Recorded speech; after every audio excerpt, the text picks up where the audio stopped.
students on. Really the key is communication and how you communicate your project and how well it is received by the audience and by judges. We have 4 outstanding judges. We have Michael Teitelbaum from Sloan Foundation, Harvard, you name it. We have Deborah Silver from Rutgers. We have Jim Sterling from Keck Graduate Institute. And we have Scott Honest from Minnesota. No, I get Ohio State. I've always said Minnesota. I've done that before to you. I'm just making sure you're all listening, so. But you are.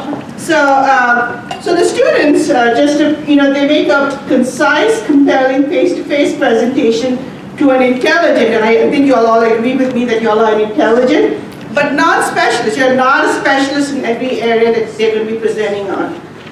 They use no more than 6 slides. They talk about the reasons for choosing the project. They talk about the impact. They talk about the impact on the organization.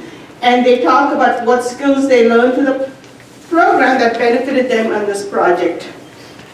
And 6 slides. Okay, I'm not in slide mode. So, and as I said, it draws from the 3-minute pieces.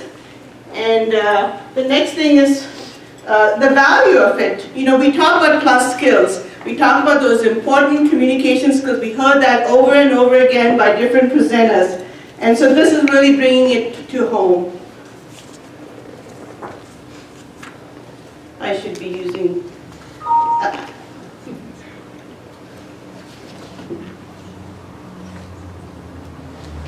Okay, I just want to show you one more slide. And then these are the rules. So 6 slides. Electronic media, no additional props are permitted, like costumes, musical instruments, laboratory equipment. Data presented, we are videotaping it. We are hoping that we will put it on our website and students will share it on Facebook. You can share it on your campuses. Presentation is limited to 6 minutes, and if you go over 6, you're disqualified. Some of my judges were wondering about this rule, but it's common among the 3-minute pieces. No poems, raps, or songs. People thought rap might be a good thing, but again, think about these skills will help them get that job, get funders, etc. And the decision of the judges is fine. We do have prizes, which will be, and the winners will be announced at the award ceremony later this evening. And we have 2 prizes. We have a first and a second prize. So we don't have, for this year, we don't have the, what's it called? Somebody help me. The public. People's Choice. Yeah, People's Choice Award. We don't have that this year, but maybe next year, so stay tuned. But I just want to give you a little background, and without further ado, we're going to get started. Everyone turn your cell phones off. Thank you, Mary Beth. Yeah. We don't want to interrupt anyone.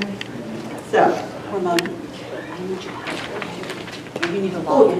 4658. Well, now we all know. Oh, that's my iPad. Do you start?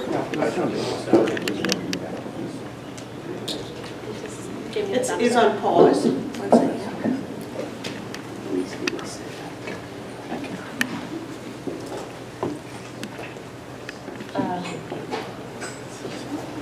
Okay. Yeah.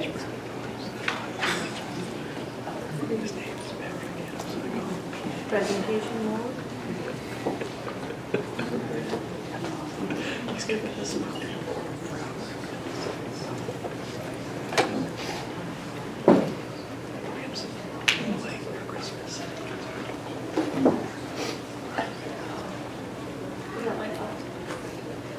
Is it on? Testing? Yeah, good. Very good. Let me just introduce you and then you can start. Okay. So our first presenter is Anya Hunter from Colorado State University. And I'm not going to read her title, but she's going to be talking about some big cats and the diet's effect on these social carnivores at the Denver Zoo. So I'm going to turn it over to her and we're about to get started. Go. Hi everybody, my name is Anya. Thank you for joining me here today. Before I get started, I'd like to ask you all to take a moment and imagine one of the most memorable meals you've ever eaten. Whether it was a holiday meal, a meal where you were laughing a lot, got really mad, or just super tasty. Okay, I'm willing to bet that in that memory you were not alone, but you were in fact eating with somebody else. As humans, we're very social creatures, and we learn a lot of social skills and appropriate social behaviors by eating in a communal setting.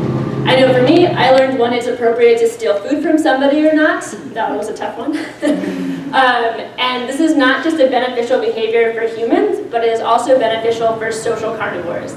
So today I'd like to tell you about some social carnivores who spend most of their time in the wild solidifying their really intricate pack hierarchies through the process of hunting and eating, but how they had difficulty doing that in captivity. It's a very difficult activity to replicate in managed care. Because it's difficult to manage and replicate in managed care, you see a lot of negative behaviors being associated with those animals.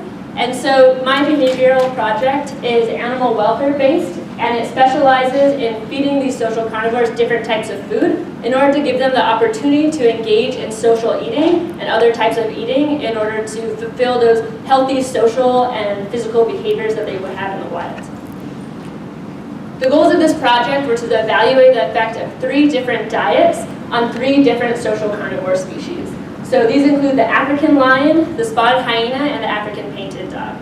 In order to evaluate if these different diets are having a positive effect on their lives or their welfare, we're going to look at 3 different indicators. 1, if there is a change in the amount of activity levels that they're exhibiting. 2, if there is a change in the amount of social actions or interactions they're exhibiting. And then 3, if there is a reduction or a change in the stereotypical or abnormal behaviors that they would exhibit. In addition to that, we're going to use these indicators to evaluate whether or not it's worth having these types of diet in the budget at the Denver Zoo, because feeding carnivores is very expensive, and you want to have a cost-effective way to ensure that your animals have the best quality of life possible. I chose to do my project at the Denver Zoo because their mission statement is secure a better world for animals through human understanding, and at the base of welfare is humans trying to understand and empathize with animals in order to improve their quality of life. In addition to that, the Denver Zoo has been on the forefront of zoological innovation since 1918, when they became the first American institution to provide naturalistic exhibit enclosures that were at eye level without bars or fences. And in addition to that, the exhibit where I conducted my research, Predator Ridge, won the Exhibit of the Year award in 2006 because it is a rotational exhibit.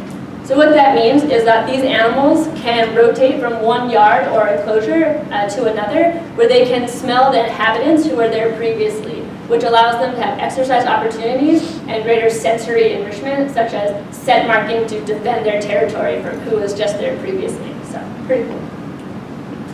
In order to do this and conduct this research, I had to become very intimate with animal biology because you can't ask a painted dog to clarify whether or not that was a love nip or a territorial bite. They're not communicative that way. So I started off with researching the animal behavior biology, and then I continued into literature review on existing dietary enrichment. I want to add to the literature that is already pre-existing for caring for animals in managed care, and I didn't want to replicate any studies that had already been done. This is a pretty new study. I didn't find anything about enhancing social behavior, only about trying to prevent negative behaviors that were already existing. So this is pretty new. To start my project then, I established diets. So I picked formulated diet, which is what they're typically fed. I wanted to see the effect of their regular diet on their behaviors. Then a bone diet in order to simulate an unsuccessful hunt in the wild. Then large carcass feeding to simulate a successful hunt in the wild. After that, I developed an ethogram, which is a catalog of behaviors that I can use to track whether or not they were being active, inactive, social, etc. And then I recorded a baseline of their behavior when food was not present in order to see how they spend their time, and then how that changes once we add food to the mixture. After I conducted those observations, it was time to analyze. So the outcomes that we saw is that these different diets do in fact change the behaviors of all of the social carnivores, and that does affect their welfare and improve their lives. So we saw that across all 3 species, they increased their activity levels with carcass and bone feedings, which is a good tool in husbandry if you have lethargic animals to get them to start exercising more. And then we saw social interactions really increased among carcass feedings and decreased with bone feedings. We can see here in this photo, the lions were playing. And so in this way, we know that carcass feedings help us develop a social developmental healthy program. This increases their welfare in captivity, and then it can be extrapolated to other managed populations, increases captive breeding success, and then increases healthy social behaviors during reintroductions to the wild, as these animals play pivotal roles in their ecosystems. So this is really great for managed populations and wild populations, and I ask that next time you're eating a meal, ask yourself, does this just fulfill your own nutritional requirements, or does it also enhance your social life? So thank you so much.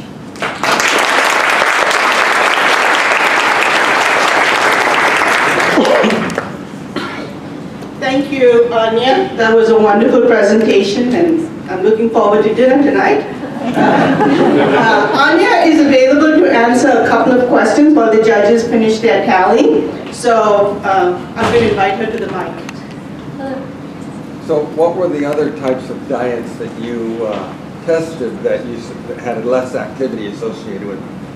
So we saw that their formulated diet, which just looks like a hamburger meat, really didn't increase their physical activity levels at all. It would take them about 2 to 5 minutes to eat it, and they'd promptly fall asleep. Whereas bone feedings and carcass feedings would keep them engaged for hours on end, and then afterwards they would play instead of going to sleep. However, for social interactions, we saw that with bones, they're really just taking their bones and then eating them solitarily, and it wasn't promoting the social structure, whereas that hamburger diet really kind of increased their aggression, and then also some affiliative behaviors like begging. So the ground meat diet and the carcasses increased their social interactions, whereas the bones did not. Does that answer your question? Where do you get the carcasses? That's a wonderful question. Especially on a regular basis. Yeah, so carcasses are very expensive, which is why we wanted to justify it in the budget, and we have lots of different suppliers. So we feed them everything from swine, goat, horse, beef. I think those are the main ones. For the horse, we have a supplier in Canada who's actually a human horse meat provider, so it's top quality, a human grade meat. And then for a lot of the swine and goat, they're from farms that are locally found in Colorado, or that are donated to us, or that we purchase. Well, thank you. Thank you, Anya. Thank you, everyone.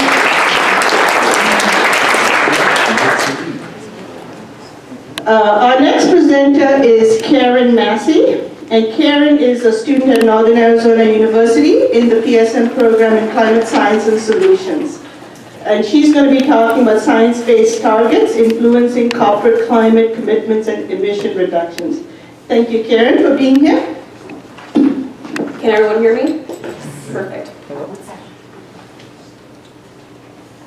1 second, please. We're experiencing technical difficulties. Something that I find to be increasingly frustrating is a leaking faucet. Because it's not a problem that warrants immediate repair. So what's a permanent or close solution that you can have? Just simply putting a bucket underneath it. And that's something you can deal with for another day. But then you realize when you come home from work later that day, that bucket is almost 3/4 of the way full. But because there's still room left in that bucket, you think, that's a problem for another day. I find this to be analogous to the carbon budget within our climate system. Because while we still have time to act on the worst effects of climate change, that time is slowly slipping from us.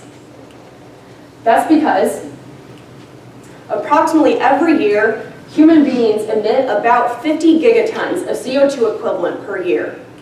That's about 150 times as heavy as the Great Pyramid of Giza.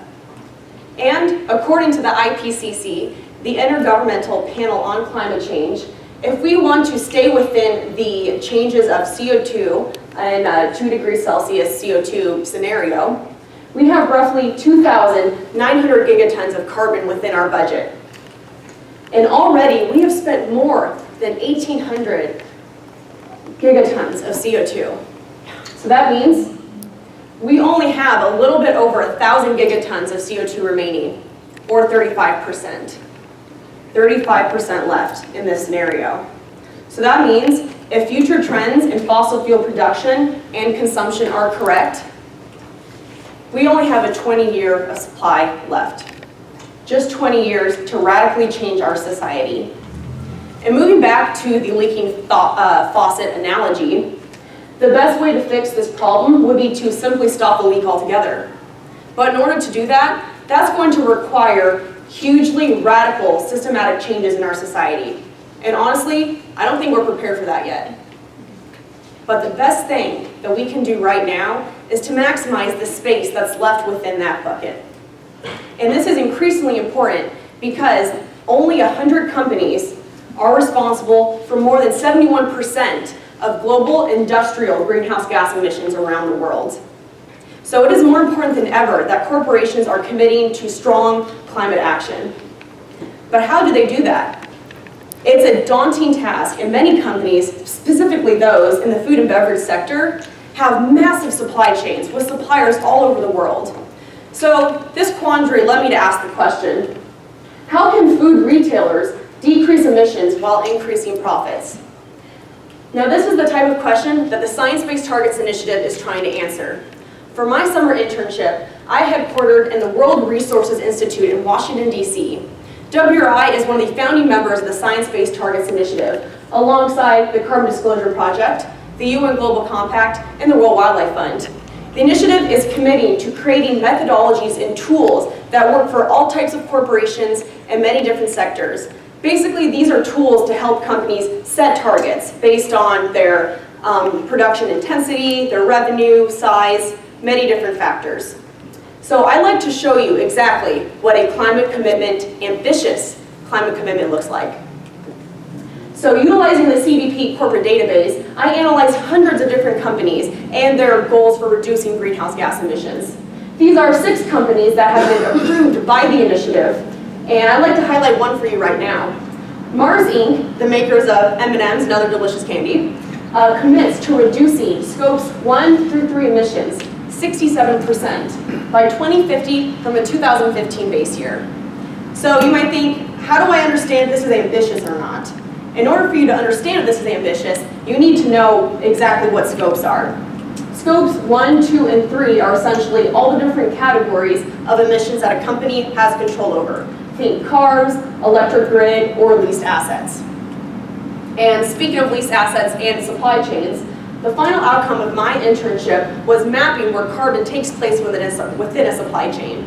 I focus on companies that produce chicken products. You know, the chicken that you get at a grocery store. The different colors reflect the categories within Scope 3, basically categories 1 through 15 within Scope 3 emissions. And the different shapes indicate whether this is a venture or a part of the supply chain that the company either fully owns or is owned by a third party. It is critical to map where carbon takes place within a supply chain so companies can visually see where they can make the cuts necessary. And without my professional science master's program, I would not have been able to complete my internship at WRI. Because the skills I learned, everything from greenhouse gas accounting, climate science policy, and sector-based modeling, has allowed me to see where those critical points of intervention lie within economic productivity and greenhouse gas emissions. So I hope to use these skills and these experiences to fulfill a dream of a world, economy, and society that works for people and for the environment. And for once and for all, to fix that leaking faucet. Thank you very much.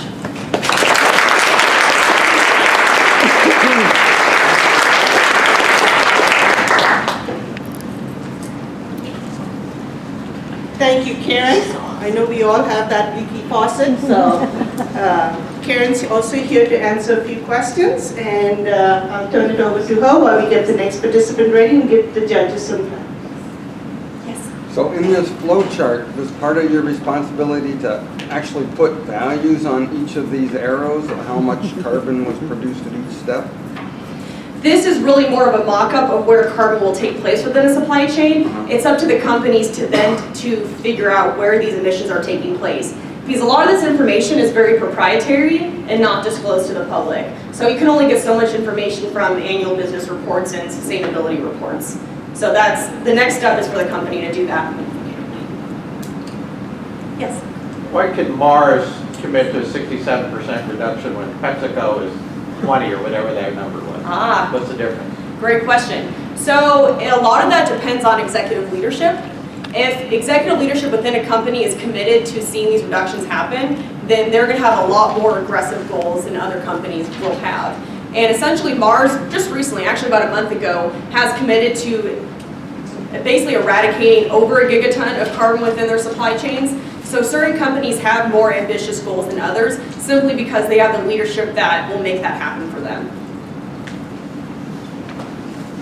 So thank you. Thank you all.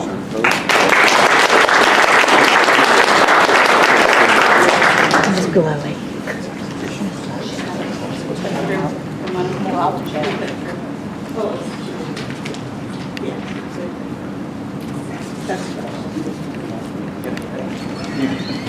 Thank you again. I think this is fascinating. We've had two fascinating presentations. You like the pace? Yeah. So you can learn a lot in 6 minutes. So again, now we have with us Fateme Galilean, and she's from Middle Tennessee State University, and she's going to be talking about the Schneider Electric plant for every part and her capstone internship experience. So I'd like to turn it over to Fateme. Yes. Did I get it? Yeah. Oh, good. When you're ready, then. I believe everyone today would agree to the fact that today is more competitive and risk-filled than ever before. So the question is, all the companies are looking for this question that how do we survive in this competitive world, right? And as an engineering management major, my focus is on finding effective ways to cut the cost down and increase profitability in order to in order to survive in this competition and also thrive successfully. And in my internship project in Schneider Electric, my focus was on cutting down the cost related to material providing and handling, which is one of the main sources of waste in manufacturing companies. To give you an overview about the Schneider Electric, this company is one of the Fortune 500 companies and is the global leader in sustainable energy management. It produces extensive collection of electrical products for distribution, protection, control, and management of electrical systems. These products are used in different industries such as hospitals, universities, manufacturing companies, and basically any industry that needs to manage its power system. The main project that I have been working on was Plan for Every Part project, or PFAP, and the PFAP objective is reducing inventory and eliminating material shortages at the same time. As Schneider Electric is producing highly customized products, it seemed impossible to have less inventory and at the same time decrease material shortages too. But we made it possible by having a plan for each part separately. For executing this project, I collected all the relevant information about each part, such as current quantity, maximum quantity, maximum replenishment level, parts category, and all the information actually about the current state. And after that, I calculated optimized quantities based on replenishment level, and then we had all the information about the part and how we want it in future. We could give a good plan for each part. And after that, the final step was implementing the changes, of course. As right now, all the recommendation has been implemented for one line, which consists of over 1,000 parts, and it reduced lines and inventory by over 25%, which is huge for a highly customized production system, and it eliminated material shortages at the same time. I also had the chance to present Intel's contribution to the company's CEO, Ms. Clayton, during her visit, and she emphasized the impact of PFAP project on the company's success, and she highlighted the significance of the intern's work. And I really felt inspiring. It was really inspiring and encouraging for me because I got to see the result of my work, and and also I felt belonging to the company as an important part of it. This internship experience gave me an exceptional opportunity to use the knowledge that I gained through my Master of Professional Science training. Everything that I learned during about Lean and Six Sigma tools, statistical analysis, project management, and optimization were all critical for successfully completing my project. And more importantly, they acted like a foundation so that I could learn more about science, data analysis, technical skills during my internship. For example, I learned to work with different distributions, not just normal distributions. The other set of skills that I learned during my internship changed my attitude about problem solving because, for example, because of my mathematical academic background, I have always been really good in analyzing data, and I always take a mathematical approach for solving these problems. So when I entered my internship, I realized that besides science, computer software, data analysis, and all the complex methods that we learn in our courses, we are in need of learning communication skills, teamwork, and critical thinking skills, because a considerable amount of my work was interacting with people from different backgrounds and different skill sets. I believe my Master of Professional Science training, along with my internship experience, made me more knowledgeable as well as a better team player, and it would certainly help me to reach my career objectives, for sure. So I wanted to thank you all for listening, and especially Dr. Furdasa for always being an amazing help, and Mr. Perry for helping me to find a really good internship experience. Thank you.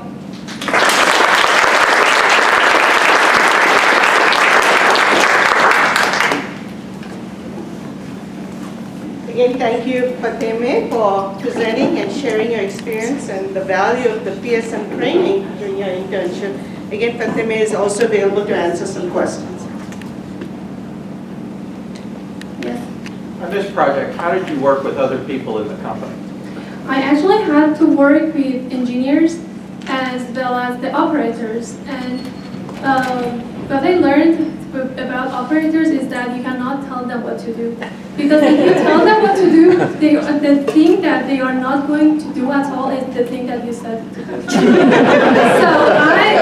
when I was working on this project, I set up a rack and I said, okay, you need this much inventory, so you need this rack and with this container, and this should be it. And they said, you don't know what we are making, you just arrived here. And I said, okay, I have the information about here, so I analyzed data and it says you need this much. So after that, I completed that rack, and the other day I went there and saw everything's unchanged. I mean, it's like the first day that I arrived there. So I learned to work with them, as well as the engineers. The engineers want me to be optimized, and they want to do whatever they want. So I had to learn to work with different people and get buy-in. Thank you. One more question. Did they offer you a job? Actually, they offered me to participate in a program that they have. You can work in 2 different companies, because Schneider Electric has so many companies, and it has about 400 companies around the world. So they offered me to do one of those programs that you work in 2 different companies. But because of my visa sponsorship, it couldn't happen. But they strongly encouraged me to apply to other positions available. Not in the program, but like full-time positions. And I have my manager's recommendation too, and that would certainly help. Thank you. Thank you.